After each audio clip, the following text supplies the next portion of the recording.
আসসালামু আলাইকুম। এই ছোট্ট বেবি কিউট জামাটি বানানোর জন্য আপনাদেরকে দেখাচ্ছি যে কিভাবে জামাটা কাটিং করে জামাটা বানাবো। এই কিউট জামাটা এটা দেখাচ্ছি।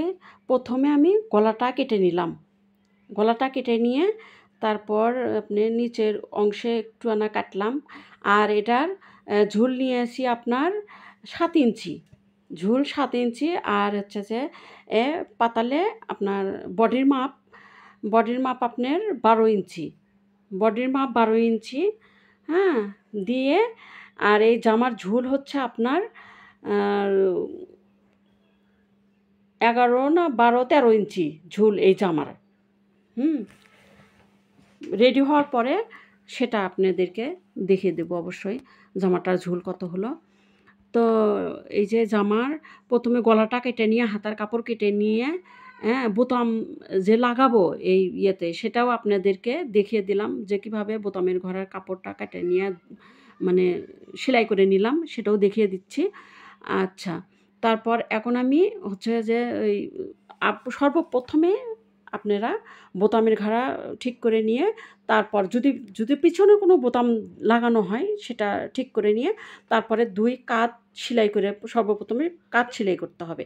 কাঁধ সেলাই করার পরে আপনার যদি বুকে কোনো ডিজাইন, এই যে আমি এই জামার কাপড়টা এই যা কাপড়ের সঙ্গে ছিল পাড়টা, এই কাপড়ের সঙ্গে ছিল পাড়টা আমি আগে কেটে নিয়ে তো এই জামা গলাতে লাগিয়েছি। তো এই যে দেখুন আমি এই যে সামনে পাটটা বসালাম, কারণ এই জামাটা 3টা জামা বানিয়েছি। মা মেয়ের ভাস্তির 3টা জামা বানানো হয়েছে। অটোমেটিক আপনাদেরকে 2টা জামার ছবি দিয়েছি। এখন এই পিচ্চি বাচ্চার রেডি হলে এই জামাটারও ছবি আপনার দিয়ে দিব। এই বাচ্চার জামাটা কিভাবে সেলাই করতেছি সেটাও আপনাদেরকে দেখিয়ে দিচ্ছি। এটা অবশ্যই আপনারা দেখিয়ে নেবেন যে কিভাবে ছোটো বাচ্চা জামা আপনারা রেডি করবেন, বানাবেন।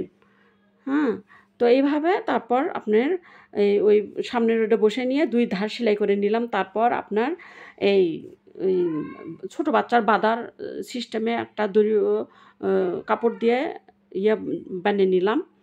রশি বানানোর পরে সেটাও লাগিয়ে দিলাম। দেওয়ার পরে 2 পাশে সেলাই দিয়ে আপনি 12 ইঞ্চি বডি রেখে কোমর 10 ইঞ্চি রাখে এই যে আপনার গলাটা আমি সেলাই করে নিচ্ছি, মানে উল্টো করে গলাটা সেলাই করে নিচ্ছি। এখন আমি সিধা দিকে দিয়ে এই গলাটা পাইপিংটা বসাবো। দেখুন এই পাইপিংটাও অনেক সুন্দর, একটু ওষার করে যদি এই পাইপিংটা, কাপড়টা কিন্তু আমি 1.5 ইঞ্চি নিয়েছি, কেটে নিয়েছি।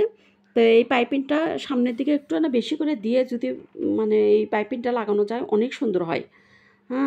এই ছোটো বাচ্চার এই জামাটা মানে একই সঙ্গে 3টা জামার মানে সব কিছু করে দিয়ে এই পিচ্চি বাচ্চারও এরকম করে ডিজাইন করে, হালকা ডিজাইন করে এই বাচ্চারও জামাটা বানাচ্ছি। তো দেখুন, আর এই যে এখন আমি এই যে হয়ে গেল পেছনের, এখন এই যে মানে এটা আমি আটকে নিলাম। নেওয়ার পরে সুন্দর করে বিছায়া দেখলাম, দেখে হাতার অংশটা কেটে তারপরে হাতা লাগাবো। এই যে দেখুন হাতাটা সেলাই করে নিচ্ছি। হাতাতেও পার বসাইছি। হাতাটা সেলাই করে নিয়ে এই যে দেখুন হাতাটা কিন্তু প্রতিটা জামাই হচ্ছে যে আপনার সামনে একটু ছেটে নেবেন। আমি এটা জামাটা সামনে ছেটে নিয়েছি 1/2 ইঞ্চি করে। এখন এই মানে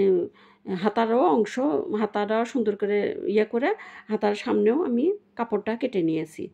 এই যে দেখুন 2 পাশে হাতারও কাপড়টা কেটে নিলাম। নেওয়ার পরে এখন আমি হাতাটা সেলাই করতেছি। দেখুন হাতাটা আর যেটা সামনে হবে এই হাতার অংশের সামনের একটু আগে দিয়ে সেলাই দিবেন। আর কাঁধের অংশ হাতের সমান অংশটা উপরের সেটা দিয়ে কাঁধের সেলাইয়ের অংশ যাতে অ্যাডজাস্ট হয়, সমান হয়। ওইদিকে এদিকে যদি কম বেশি থাকে তাহলে কিন্তু আপনার জামাটা মানে বেশি একটা সুন্দর ফিনিশিং আসবে না। তো ওই জন্যে মানে পার্ট বাই পার্টের ফিনিশিং সুন্দর হয়ে আসে। তো এখন দেখুন আমার হাতাটা সেলাই হয়ে গেছে। এখন আমি কুচি লাগাবো। এই যে কুচির কাপড়টা, এই যে দেখুন এখন কুচির কাপড় 4টা মানে দাগ দিয়েছি, যে 4 অংশের মধ্যের থেকে এই পাশের অংশ, ওই মধ্যের থেকে ওই পাশের অংশ কুচি কোনোটাই কম কম বেশি হবে না, কুচি যাতে পারফেক্ট থাকে। হ্যাঁ, কোনো জায়গায় এক পাশে কুচি বেশি হলো, এক পাশে কম হলো, এটা কিন্তু রাখা যাবে না। কারণ তখন জামাটা দেখতে অত সুন্দর লাগবে না। হ্যাঁ? তো এইভাবে কুচি দিয়ে, হ্যাঁ, এভাবে কুচি দিয়ে সুন্দর করে হচ্ছে যে জামাটা বানাবেন। খুবই ভাল লাগবে। তো ছোট বাচ্চার জামা, কিউট জামাটা এত সুন্দর হইছে। বাচ্চাটাও কিউট, জামাটাও কিউট, পরলে খুব সুন্দর। এর পায়জামাও বানিয়েছি। পরবর্তী ভিডিও এমনি পায়জামাটা দেখাবো। তো অবশ্যই, অবশ্যই ফেসবুক থেকে যদি দেখেন অবশ্যই ফলো দিয়েন।